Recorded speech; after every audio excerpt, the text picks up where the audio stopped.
correctly with the correct amount. D20 Radio, where gamers roll. www.d20radio.com.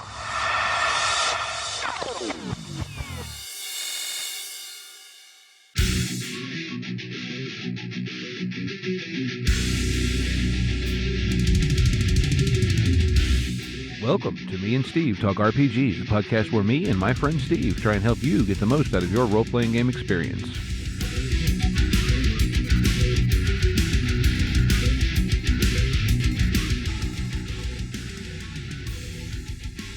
Welcome back to Me and Steve. Tonight, I'm here with Steve. Hi, Steve. Hey. Hello. What are we going to do tonight, Steve? Well, I think we have a guest on, don't we? Do we? Are we going to ask our guest what happens if the queen's pants don't hold enough helium to make her fly? We might. Okay. So who's our guest tonight? Well, tonight we have the GM from what is now Tabletop Tales, what comes after. We have Mr. Tyler. So why don't you tell us a little bit about your podcast that you run here on the network? So actually just over a year old now. We started with Genesis game post-apocalypse set in southern New England in the 80s. We have since expanded. About a month and a half ago, we started the Star Wars game, which also live streams on Jordan's Twitch channel, which is twitch.tv/KINGSOLVIEG. We then podcast that. We break it into 2 episodes. We podcast it the first Friday of the month, break it into 2 episodes that get posted on the feed. Jordan also streams a 5th edition game on Wednesday nights with several of the players from the other games that we are also podcasting now. We're catching up on that. I think we got about 4 or 5 more episodes until we're just down to 1 a week for that too. Very cool. And so we actually brought you on to talk about world building and settings because me and Steve are both big fans of your show, What Comes After, and the world that you've built for that show is just phenomenal.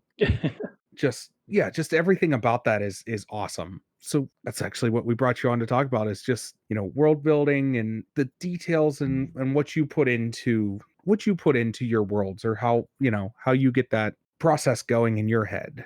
A lot of it, I drive for a living for the most part. I'm in the car, over the last 2 years, I've been in the car 6 to 7 hours a day when I do have full-time hours worth of work. And that's a good place. That's a place for me where my head's just spinning and I'm thinking up all my ideas because I'm focused on the road, but I can have, I've got, that creative part of my brain's like, oh yeah, I can think about things.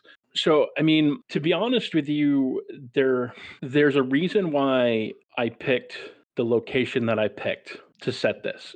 And it's because I didn't have to do a whole lot of creating the environment because it's already here. It's just changed a bit, right? It's everything.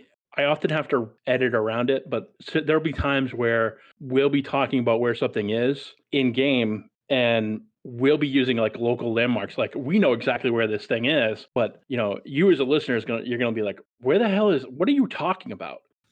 So I often have to remember that. But yeah, I mean, like I said, we all grew up in this area, so it's a very collaborative effort too. My players know that, we talk between sessions about things.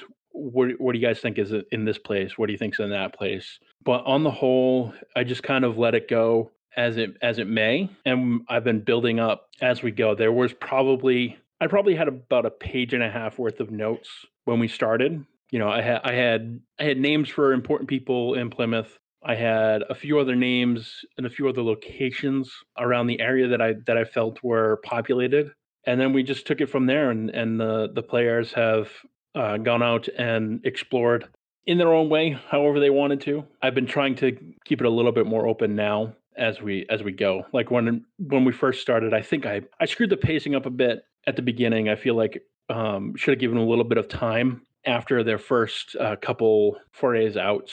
And I think we could have done a lot more setting building in the town. But yeah, I mean, like I said, I think collaboration for me right now is the big thing. In the past, I think I used to get into that whole, like, this is my story and this is what's gonna happen.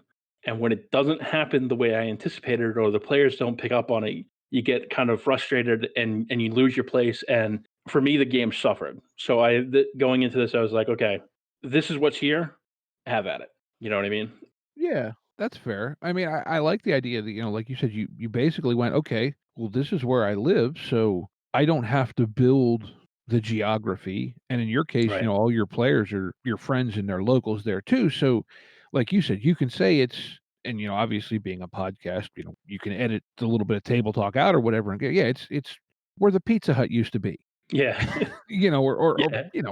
whatever, right? But that saves you so much work in a lot of ways because you have those common points of reference, and yeah, you can just it's this place, it's this intersection, whatever. Yep.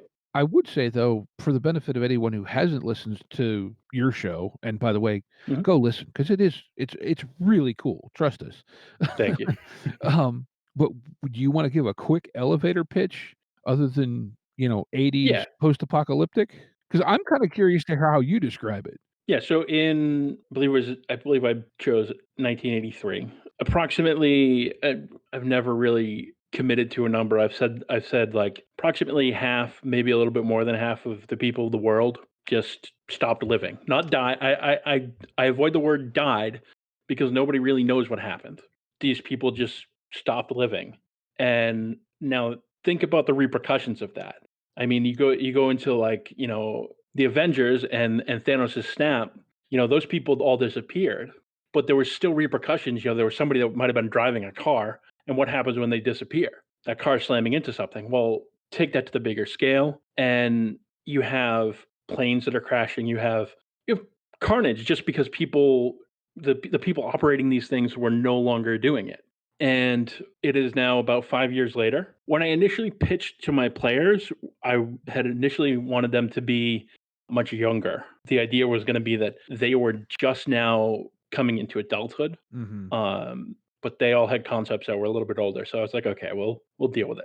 More like Piper then. Yeah, yeah. Well, and David's pretty young too. But Piper, she took the young guideline to heart, and when we were making her character, when we were making Kayla's character. But yeah, and then it's just been people trying to survive. People coming together.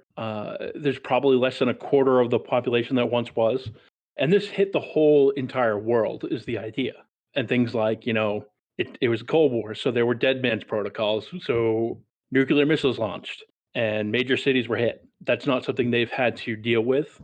It might be something in future campaigns that I kind of put out there, but I don't know yet. Kind of like I said, I have very little beyond what I've put into episodes now. I have very little written down or committed to any sort of plot.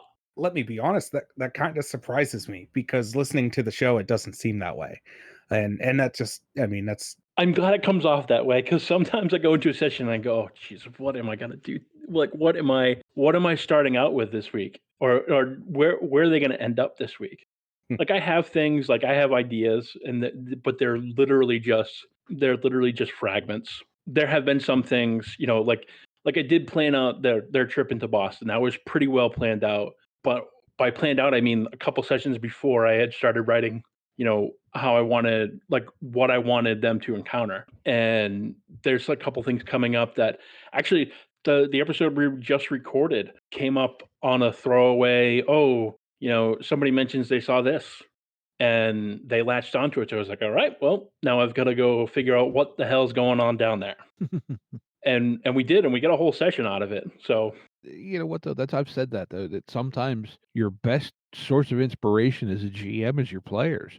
And mhm. just pay attention to those little things that they seem to key on and lean into it. Well, and also, I've told them before that there have been times where they've been theorizing about what might be going on with any particular thing. I just kind of scribble out what I had and write down what they said because I liked that better. And they don't know. They think they were right. Yep. Were they? Maybe. Yeah, I think we both use that one from time to time.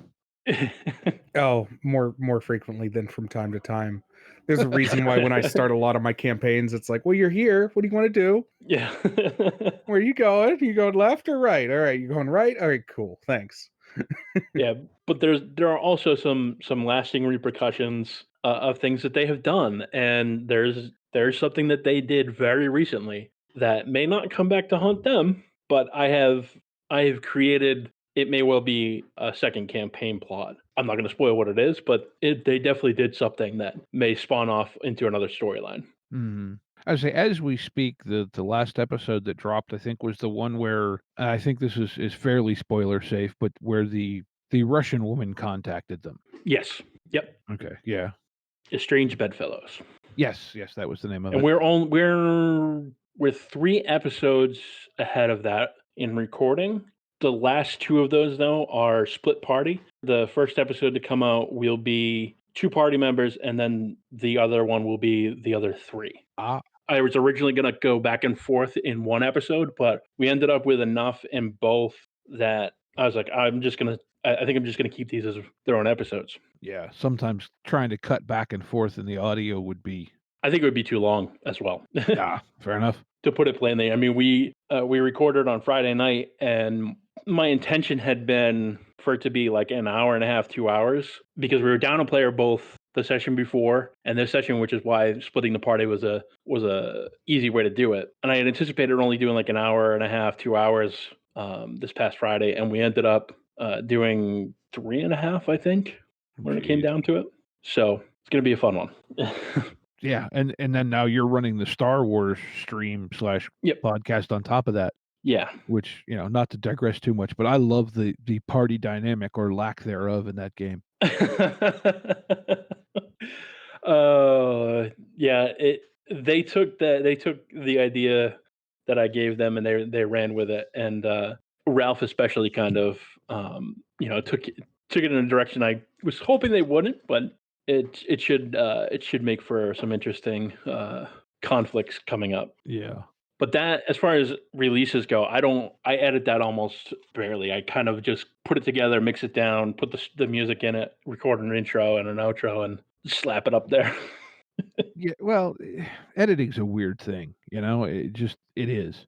Different people do it different ways, and I re-listen to what comes after as I'm editing. It also helps with note taking. If there's something that I think, as I'm going through it, and I go, oh, I didn't note that down. I have a moment now to go do that. But yeah, it usually takes about 2 to 3 minutes per minute of recorded audio for me to be fully finished with a recording and be happy with okay, so I'm not as slow as I thought I was.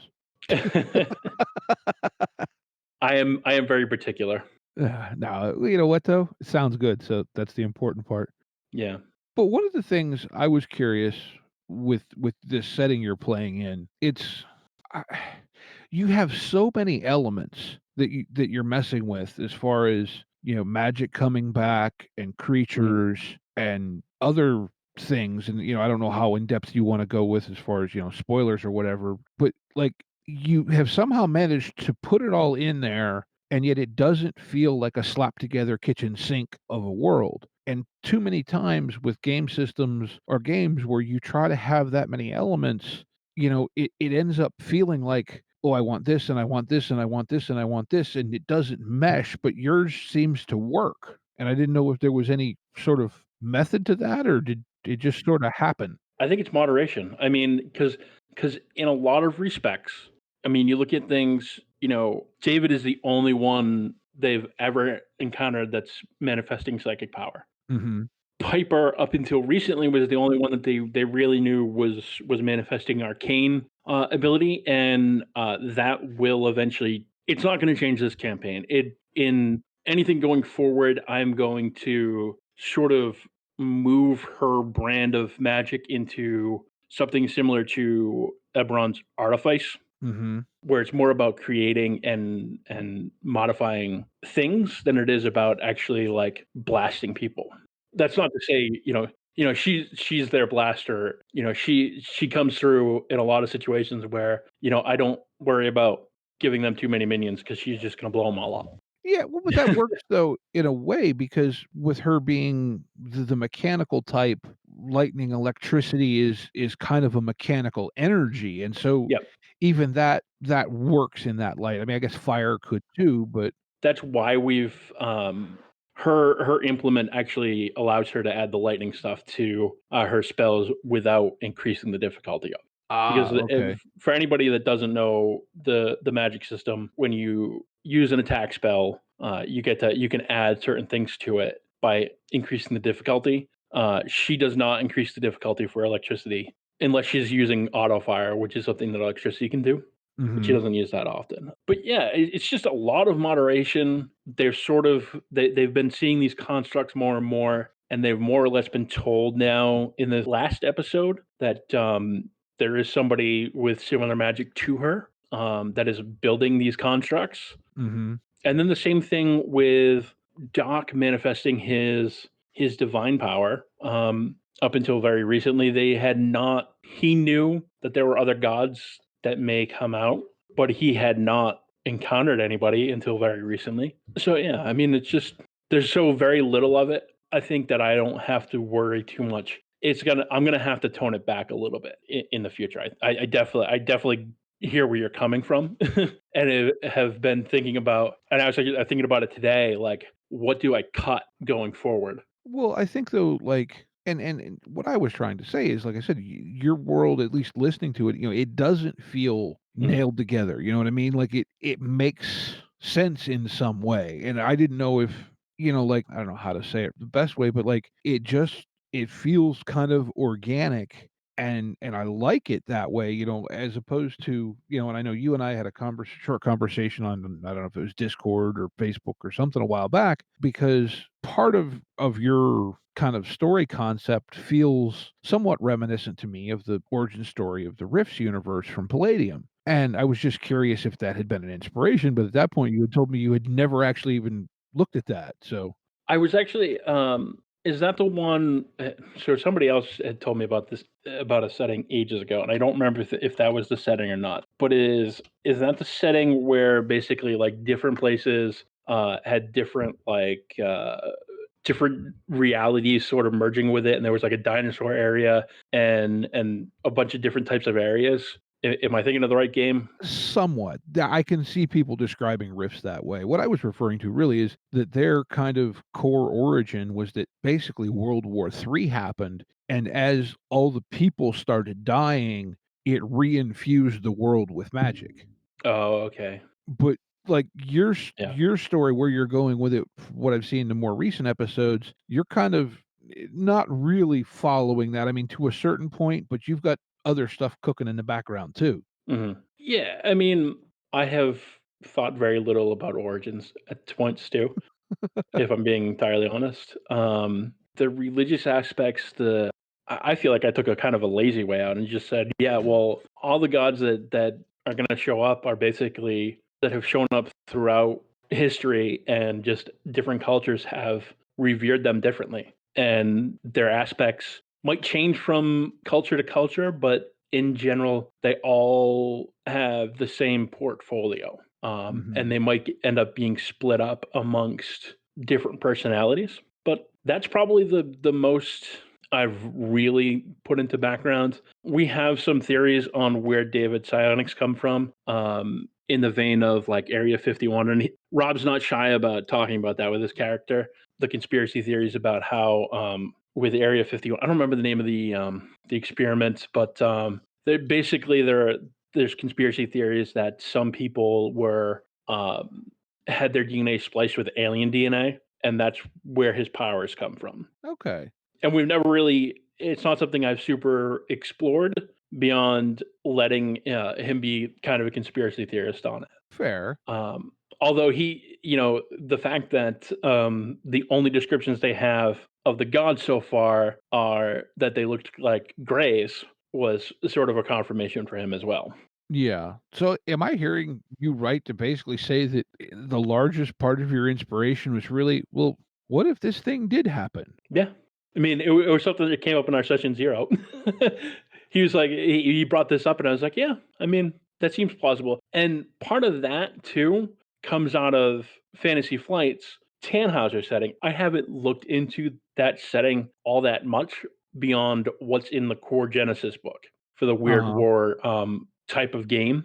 But basically, the idea there is that the U.S. the Roswell incident basically allowed the US to come up with a whole bunch of other technology that they didn't have. And they also, I think they made like treaties and everything with the aliens or something like that. It's been a long time since I've looked at it, but yeah, it just kind of let them, this is what I think my character is. Okay, we'll see if that makes sense down the road. That makes sense down the road. That's cool. Like it just strikes me like people want to go, well, that's the lazy way to do it, but it's not lazy if it works. Yeah, why is it lazy? I mean, it's fun. Exactly. They're enjoying themselves. Exactly. And I do have to admit, a lot of my inspiration for doing a post-apocalyptic game comes from the GM of a long-running group that I have that we play on Wednesdays. And we started 5th edition with his setting, which is also post-apocalypse, similar in nature to what I ended up going with.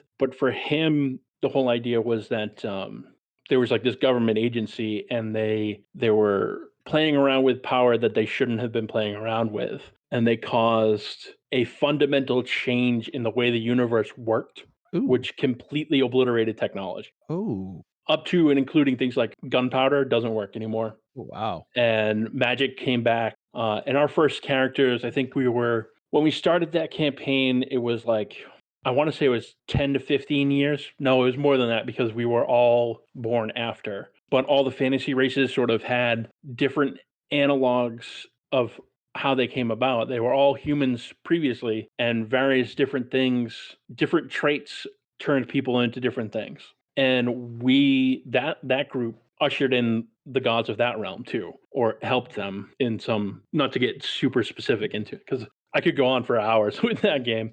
But yeah, it was very much, I took a lot of inspiration from that, and I've told them that, it's not, it's very obvious to those of us that are part of that group, or he now uses that. That's just basically his go-to setting. Mhm. So a lot of people sort of know that whole story. Wow, that's I just think it's so cool that, now that you say it, I can see it in what I'm hearing, but, like, did you really for the most part, you just did go, "Oh, okay, what if this really happened? And what if that really Yep. happened?" I wanted to have fun with it, and that's what kind of, I just kind of let it play out. I had a very basic, this is what I think is going to happen, but I've ended up changing, just about everything that I had planned to happen up until recently, when I kind of finally set things in stone, especially with the most recent episode that's out as of this recording.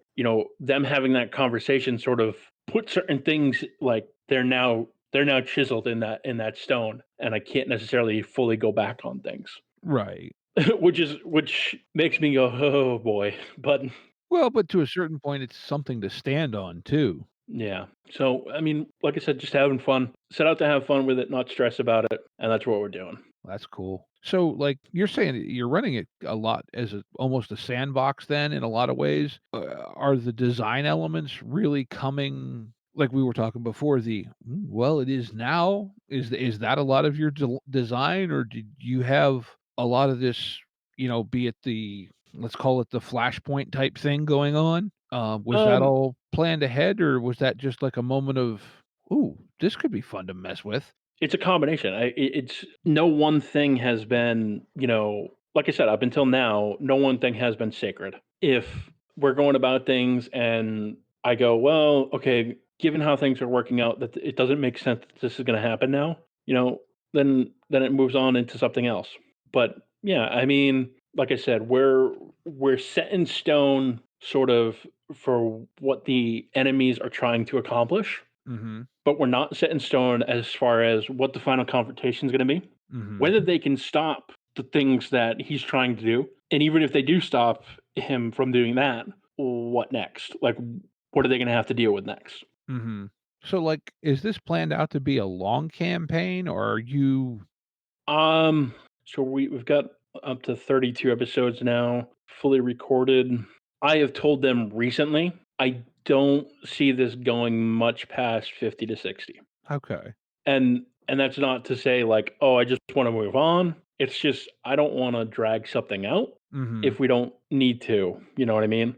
If there's going to be a final confrontation, then I'm not going to kind of drag it out any more than it needs to. It's going to happen. and 50 episodes may be a long shot. Maybe over the next few episodes that they come to, get the things that they need to stop this, or they don't, and they have to deal with what's going to happen, whatever he's going to what the enemy is going to unleash. Right. So 50, 60 episodes. If it comes shorter than that, then it comes shorter than that.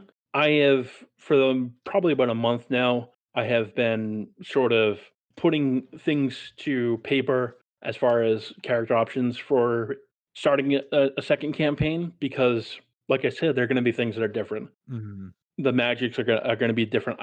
And things may get cut. I don't know if psionics are going to stay, Mhm. for no other reason than I don't want to overcrowd things. That makes a lot of sense. But so am I hearing you correct to say, though, while this campaign may wrap up, you do intend to go back to that setting? As of right now, the plan would be that, yeah, there's going to be another campaign in this setting. Okay, good. It it will likely take place, and this is another thing I've been sort of spitballing and trying to figure out. It'll likely take place about 100 years later. Okay. So things have advanced, or not necessarily advanced, but time has gone by, and old technology is a little bit harder to come by. Magics are sort of a little bit more well established, but we'll see. Kind of just like I said, I'm gonna still play it by ear, but like I'm putting my careers together as far as what the options are going to be. There are going to be some non-human races, not like super non-human, like, no dwarves or elves or orcs or anything like that, but they're going to be non-standard type of races or archetypes or whatever you want to call them. Kind of almost mutated or evolved humans in a way, then? Yeah, yeah, or tinkered with humans, that kind of stuff. Ooh. Oh my. No, it's just like I said, the some of the stuff you've got going on, and like part of me really wants to ask you, and I don't want to ask for spoilers, obviously, because I'm sure somewhere there's some crossover between our listener bases. But do you, just as a yes no, do you have a reason for the end, or did you just decide that the end happened and I have put together a couple times, try and get some friends to help sort of contribute some things, not necessarily in the areas that we're playing in right now, but maybe other areas. And one of the core tenets is it's unexplained. Nobody knows why. I don't want to investigate why. Partially because I don't want it to be like, oh, I'm blaming this politician or that politician for these kinds of things, but also partially because it's a mystery and there's no going back. That was the number two rule. There's no going back. This has happened. Nothing can fix it. The past is the past. that's cool. I like that. Kind of in a way, I don't know if you're familiar with the Eberron setting, but much the way Yep. Keith set up the morning. Yeah. I mean, realistically, anybody who plays in Eberron can pick whatever they want for what happened in Seer, Sire, however you want to pronounce it. I've heard it pronounced so many different ways, and Keith is basically sort of let all those different ways go. It's however you want it to happen is how it happened. It's up to you. But I won't be exploring it, at least not for a long time. That's fair. All right, I've been yammering on here for a bit. Steve, do you have any questions? No, I honestly, I love hearing that we get to hear more in this setting and more in this world, and that you're planning a campaign too. I was sort of excited to hear where this goes and where we're headed to next, because your players are great, and it's I'm not putting anything against them, but that world and setting is just what sold me from the word go on this campaign, and I'm invested, like, honestly. I appreciate that, but like I said, I mean, my players are, just as responsible for this world as I am at this point. It's a collaborative effort. I went to this looking to have fun, but looking for, I'm the final say on things. But let's figure out what do you guys think is happening? They all, or not everybody, but several people, some of the NPCs in town were created by the players, and we haven't super explored them, but there's a couple funny ones coming up too. Cool. Cool. Very cool. No, I just like I love the fact, and it didn't, but like so much of what you did is you just went, well, what if this really did happen, Mhm. and just kept doing that. I mean, it's so simple, and because I know like so often, at least for me, like you sit down and you try to write something, and you're like, yeah, this kind of feels boring, or this feels too crazy, and all you did is went, well, this thing really at least sort of happened. So what if it worked this way that some people think it did? What would result from that? Mhm. And it's like such a simple but effective way of coming up with something really unique. I appreciate you saying that. So like I said a couple times now, sort of my worry has always been like, is what I'm trying to say conveyed, or are people, or am I making this too complicated, or are things not landing with listeners? But I have gotten a decent amount of feedback that people that are listening are enjoying, which is great. I set out to when podcasting, and I was like, we're just gonna put it up and see what happens. And now, like I said, about a year and a month down the road, here we are. Cool. I'm glad y'all took the step to do it because it's been a fun ride. Like I said, I appreciate that. People need to go leave reviews on iTunes though. Unfortunately, I'm not an Apple user, but Don't just make an Apple account and leave a review. That's what I tell people. Well, I think with that, do you have any more questions to ask, Steve? Because I don't. no, I mean, I think, it turned out to be a whole lot simpler process than I was expecting. And I don't mean that in any way as anything other than a compliment. Yeah, so that's why I was like, "Geez, I hope they're not disappointed when I tell them that." I was just kind of, just letting it go, see where things go. Well, but that's the thing, how often do we overcomplicate stuff when we're trying to do Mhm. this, and it's just so cool to hear somebody say, "No, I just kinda went, okay, so what if Roswell really happened and they did do this thing?" Yep, this is my first time GMing game. I think in let's see, almost 10 years. Oh, Sort of geez. hung it up, at least in a long term sense. I sort of hung it up for a while, popped back in on and off, and ran short term things, but I sort of burned out because of that whole idea where just so I had this idea in my head of what things were going to be and what the story was going to be, and I couldn't let go and let my players, do their thing. So went into this with let's all do our thing and see where it goes. Well, I would say, at least from the experience as a listener, that it's been quite a success. Thank you.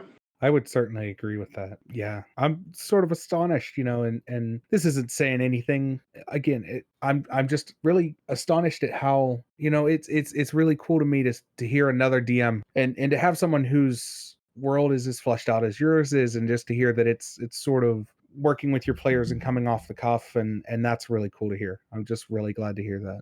Thank you again. So, Tyler's number one world building tip is just let it happen. Yep. Just sit back and enjoy the ride.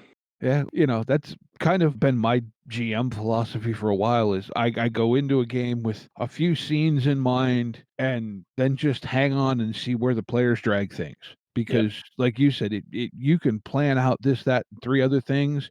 And invariably, if you plan out 7 different options for the way they're going to react to this one sequence, they find 8, 9, and 10 and then do Mhm. 14. Yep. Yep. No campaign survives contact with the player. But, like Uh, you said, just hang on and roll with it and react and watch those things that they're latching onto and lean into them. yeah, and ultimately it leads to them enjoying it a lot more too, Yeah, because they're targeting things that they want to do. right, and, like, from my perspective, when I'm GMing, if I see the players are really into it, then I'm having more fun. Mhm. So, Yep. they're having more fun, I'm having more fun, everybody wins. Yep. I mean, and that's part of why, like I said earlier, this most recent session wound up going, like an hour or more than I anticipated it being. Because this isn't a spoiler. I'm just going to say that it was a tense session, but it was tense in a very fun way. In that, it wasn't like we finished it and it was like, oh my god, that was stressful. It was like, oh, that was a good time. Mhm. And that's good because with not being able to meet in person, it's been rough.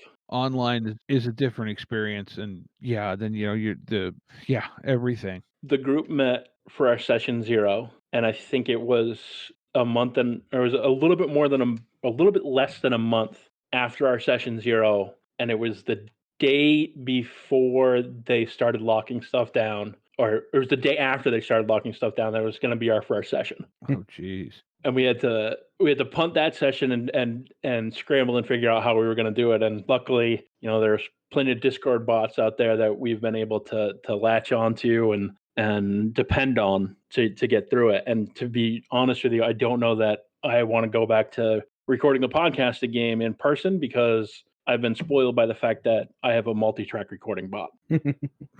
Yeah, well, and I was going to say, from a technical standpoint, the gear required to record multi-track live. I worked in radio for 10 years. I never saw it. Well, I mean, off the top of my head, you're looking at like a Rode Procaster or a Zoom. What is it, Live Track 8, which are both, I want to say, $500-$600 boards. Yeah. That's a big chunk of change, and you can't really do anything else with them. Yeah. So, like I said, we'll probably continue to record if we're going to do any recording, in Discord. We might go to do the live games in person. Jordan does a lot of movies, and he's been hoping to put a studio together. So if that comes through, we'll probably have a space in the studio. Ah, okay. Which should be interesting, but that's probably a long ways out at this point. Well, yeah. Now, we mentioned a couple of you guys play Genesis, and I know from listening to you, you guys use RPG sessions for your dice rolling and so forth. And they're actually a sponsor for us now. Oh, that's cool. Yeah, I thought I'd heard that the last couple episodes. Yep. They sponsor us for Genesis and the Star Wars games. Yep. That's who we used when we did the one shot with Chris a couple months back. I'm playing in a game right now that's using sessions, and it's great. Yeah, it has just been, and the fact that they're actively developing it and they're listening to what people are looking for has been great. And I mean, just since we started using it probably 7 or 8 months ago, I think, it's come such a long way. I mean, when we started using it, the adversaries were not, you couldn't have the adversaries in there, just the characters and just the rolling. Now you can have your adversaries in there, the weapon tabs, it's really great. And they're still going, and I've been talking with them. I've been talking to them about a lot of things that I'd like to see, as have some other people. So hopefully good things are coming with them. Cool.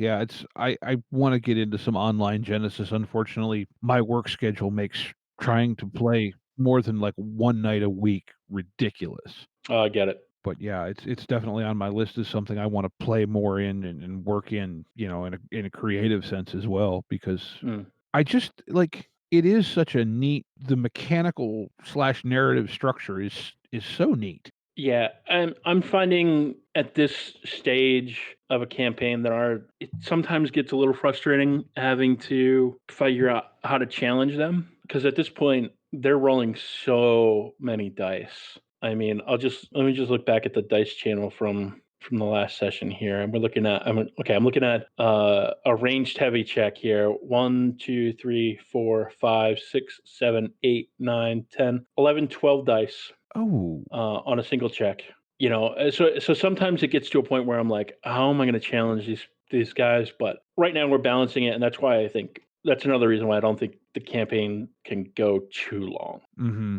We're sitting at 360 earned XP right now. Okay. As of the last recording. Playing in a more, I don't want to call it mundane, because that doesn't sound, that sounds too normal, but in a very reality-based setting. Mm-hmm. I think maybe a better way to put it, that is, your progression is starting to get up there, and it's going to be hard without trying to whip up weird things, so to speak, that may feel forced. And like you said, you don't want to do that. And there's a Tarask. Not quite that much, but there are, like I said, there is something that they're trying to unleash here that they need to be worried about. Yeah, I heard you hitting at that, and I'm going, ooh, I wonder what this is. Starting to sound like a Call of Cthulhu game. Not quite, but I have read it. I've been looking for inspiration from them. I haven't found anything that I felt like fit in the Lovecraftian stuff. Mm-hmm. A few months back, I read, what's the name of it? The Color Out of Space or something like that. Oh yeah, that's actually a really good novel. It's a great story, and I was looking for inspiration, and ultimately I was like, I love the story, but I don't know how to do it justice. If you want an interesting to tangent, because that's what our show is, but if you want an interesting take on that, the Nicolas Cage movie that they just recently made that's an adaptation of that is really good. I'll have to look into that. Well then, is it that time, Steve? It is that time. It's time for Game of the Week. Game of the week. Game of the week. Game of the week. Okay. So the inevitable question of Game of the Week: who goes first? You go first, Steve. I got something. I mean, if you want me to go first. Yeah, if you'd like to, you can, or one of us can. Okay. So have you guys? I mean, obviously you know Dracula. Mhm. Have you heard of Dracula Untold? No. Have you heard of the bubble gumshoe system? Yes. Mhm. So Dracula Untold uses bubble gumshoe, and it basically takes the idea that kind of in a lot of what I've done, that Bram Stoker's Dracula is actually a collection of after action reports, and that Dracula is real. And the premise is it's built to be, your group plays a bunch of spies, people from intelligence agencies who have basically been burned because somebody told them about this and gave them a copy of the unredacted Dracula. And the whole goal of the game it's an RPG, so there's a storyteller, but the whole goal of the game is that you need to try to take down Dracula. And the Monday group that I play and played it a bit, we ended up blowing ourselves up. But it's really amazing. There's like if you look it up, there's like they actually took and released a version of Dracula called Dracula Unredacted for it, and it's got notes in the margins of like several different people. I think I said Dracula Untold. I think it's actually Dracula Unredacted, but there are several different people that have over the course of years annotated and put their suspicions as to what's going on. It was a great system. It was really fun. It was a short-lived game, but it was really fun. It's Ken Hite Oh, he's so good. is part of it. Yeah. Yeah. Okay. This is actually part of the Dracula dossier for Yeah. kind of That's- Night's that's- Black Agents and Yes, Gumshoe. that's what it is. Yes, Night's Black Agents, I think, is the actual thing. Yes. And Okay. as I'm talking to you, I looked it up, and yeah, the Dracula dossier, Dracula Unredacted. It was a great game. Oh, okay. Yeah. Now, Night's Black Agents, I've been curious about for a while, and I keep kicking myself. I think it was on Humble Bundle not that long ago, and I didn't do it.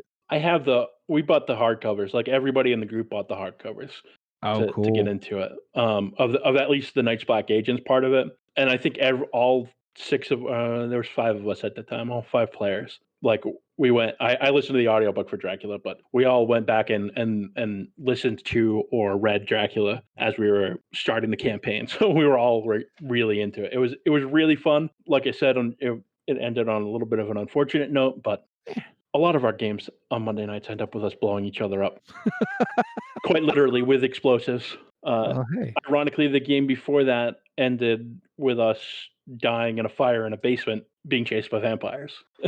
There you go. It's a good game. Check it out. Excellent. Excellent. All right, Steve, you got one, or do you need me to go? I got one. Okay. Mine's not a game. Well, mine is a game. Mine's not a full game like I normally talk about. Mine's not a core book. Mine is a addition to Call of Cthulhu, and it's the New Tales of the Miskatonic Valley. This is an anthology for Call of Cthulhu set in the 1920s. This is an Emmy Award winner, and I think we're both sort of fans of Seth Skorkowski YouTube channel. I really like his videos. He puts out some pretty interesting stuff. They've written a segment for this called A Mother's Love, which is what got my attention. And then when I actually opened it up, I'm a huge fan of anthology expansions, like pre-written anthology stuff for games, and the ability to just go, well, I kind of just want to play, I want an easy setting that's maybe in Dunwich, or I want a setting that's in Kingsport or Innsmouth or Arkham, and that's what this is. This is a couple stories in Arkham, one setting in Dunwich, one setting in Foxfield, two in Kingsport, and one in Innsmouth. And it's just, you just grab it and go. And I really, really think that's cool. And if it's an Emmy Award winner, it's more than likely super high quality. Yeah. No, I like a lot of Seth's videos. I know he's a big Call of Cthulhu fan, and well, if you've listened to us for more than a few episodes, you know that game holds a special place in my heart. Be honest, I haven't played any Call of Cthulhu except for is it Arkham Horror, the board game? Yes. Yeah, we played that a couple times, but I've never actually gotten into a Call of Cthulhu game, or maybe like a game day one at some point, but nothing long term. I mean, if you like that genre as far as the horror and the Mm, weird, it's great. You know, there are a couple different takes on it. I mean, now there's a bunch of different takes out on it. You know, be it yeah. there's a Gumshoe one, couple of them, I think. Now, I think Modifius is coming out with their 2D20 version here. You know, in the next month or so. Well, Um, with them, you never know. It could drop tomorrow. yeah, well, they've got like 3 games right now that are all on the precipice of coming out. Well, Dune just one day was like, oh, by the way, it's out. Like, what? Yeah, but like they've got Fallout and Achtung Cthulhu, and seems like maybe that's the 3 that are all really, really close or just out. Yeah, All right, so I was actually going to go with something. If you're done, Steve, I'm done. this is a little bit more of a maybe an OSR title, you know, indie things from a company called Tuesday Night Games. The author and artist is a gentleman by the name of Sean McCoy. It's a game called Mothership, which is a sci-fi horror role-playing game, and it's kind of intended. It doesn't really have a setting, but it does. It's you and your crew are trying to survive in the most inhabitable environment in the universe, outer space. You'll excavate dangerous derelict spacecraft, you know, etc. So it's very much designed as a kind of like Alien, but not that specific. You know, you can do it. You build your own thing. You build your own kind of micro setting, really, because hey, it's a horror game. Really fun when half the party at least dies in the end. You know, but like they've got basically there's 4 classes. There's Teamsters, which are, you know, engineers, pilots, miners, whatever. There's scientists, you know, your doctors and so forth. You've got androids, and then you've got the Marines, who, and I love this tagline in the descriptions. It is Marines are here to shoot bugs and chew bubble gum. So I mean, now technically this is a beta, the version that's on Drive Through RPG. It is pay what you want with a suggested price of $7. Mind you, the beta won the 2019 Gold Any for best game. So, and there's a ton of supplements out there for it, adventures, you know, like micro settings. I've heard a lot of really good things about this. I have yet to actually get it and play it myself, but it's something that I think could be a lot of fun. Yeah, that sounds cool. I'll be honest, I'm not a huge horror person. I don't know. I just I guess I scare easily. Well, see, this is So, where I'm weird that way because I don't particularly like what most people consider horror movies. mhm. I've tried to read Stephen King a couple times, it just bores me. And yet I love horror role-playing games.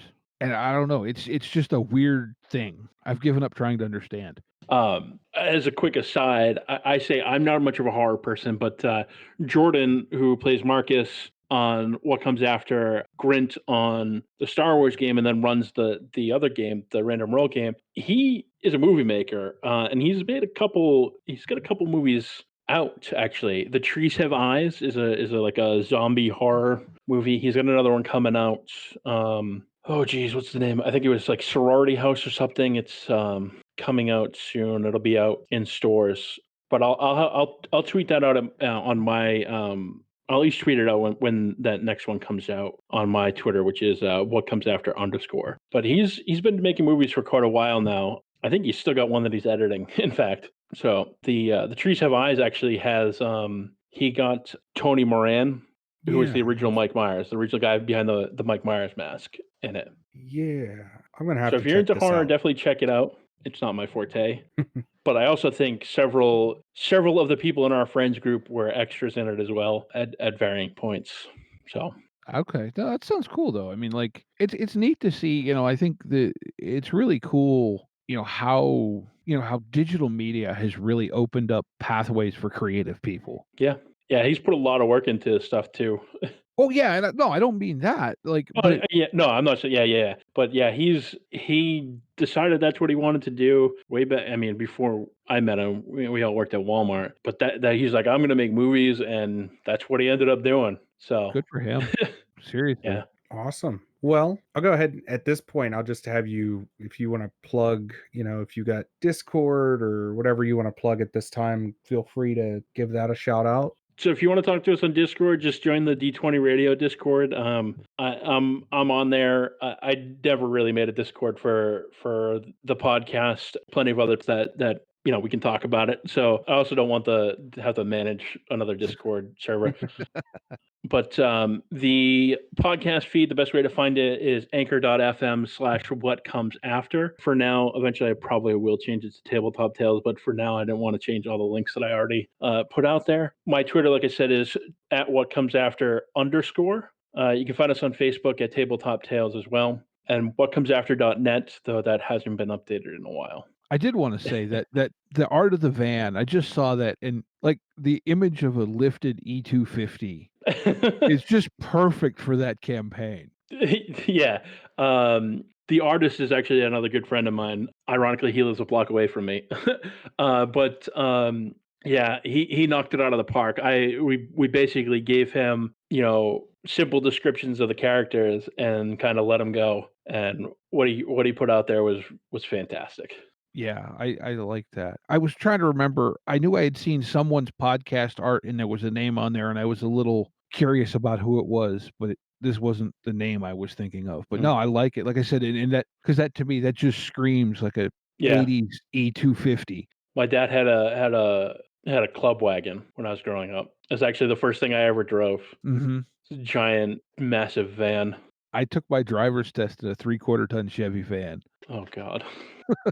First thing I ever drove was a 3/4 ton pickup truck. I was 12, but Yeah. I think I mean when I drove this, it was just like in the backyard, and I couldn't have been older than 13.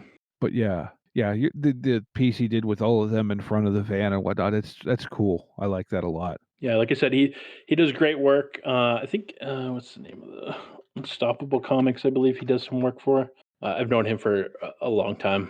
Somebody actually I worked with in retail ages ago when I was still in high school when I first worked with him. Oh wow, Yeah, that's almost 20 years ago. it's weird how those things circle around. Yeah.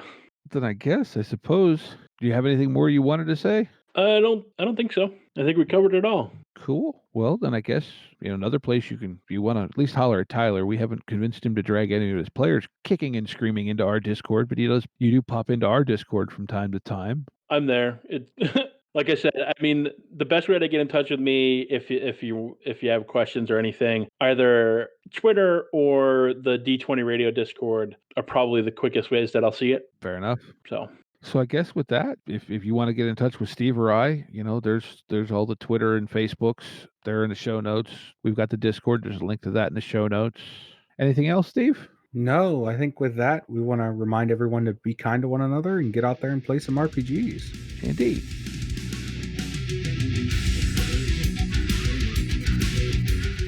Intro and outro music by the band 12 Noon. You can email us at meandsteverpg@gmail.com. You can also find us at facebook.com/meandsteverpg. Thank you and be kind to each other.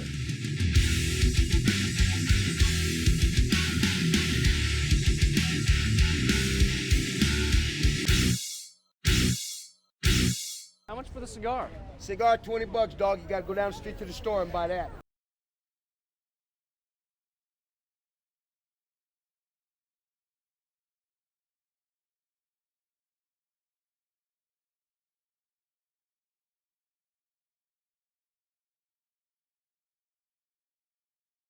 Dang. Yeah, So close. This week you get to screw up the name. that's okay. Yeah.